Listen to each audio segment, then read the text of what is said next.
Kag sa numero 1 sa mga balita subong nga adlaw.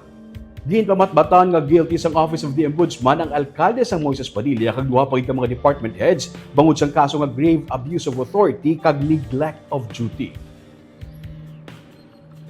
Ang alkalde naman mag-file sang iyang motion for reconsideration. September 11, 2023 sa nag-file sang reklamo ang negosyante nga si Ramona Nalagon Villaflor bato kay Mayor Elia Garcia Yulo, Civil Register Administrator Designate, Human Resource Management Officer Designate Archie Montelibano, kag Utility Worker 2 Officer in Charge Business Permit Licensing Office Warren Huxon bangod sang ginaligar wala rason nga delay sa sang ulihi pag-deny sang iya nga application para sa iya nga business permit sa gina-operate sini nga punerarya.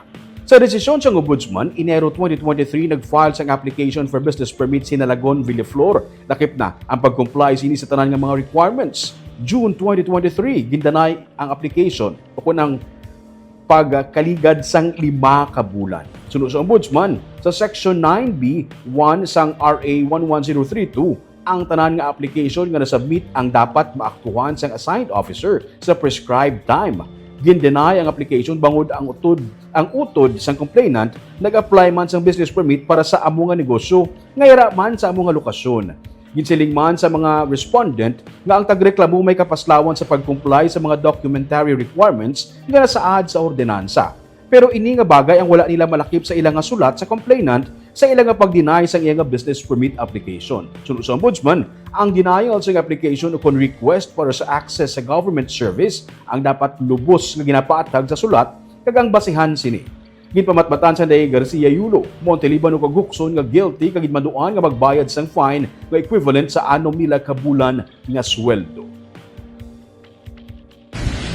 Hindi pa man a final. We have the option for the motion for reconsideration. Ang mga pumuluyo, hindi lang magkabalaka, kay ti amo ginaang kwan, ginatawag na mga work hazard. Kay ti sa pagserbisyo mo sa gobyerno, hindi tanan-tanan, ma-please nimo, hindi tanan-tanan, ma-satisfy nimo. So that's why nga may mga sitwasyon kasi nga hindi naton makontrolar. Kag sa aton nga na pumuluyo, hindi ka mo magkabalaka kay padayon, gigyapon si Mayor Elia magaserbisyo sa inyo.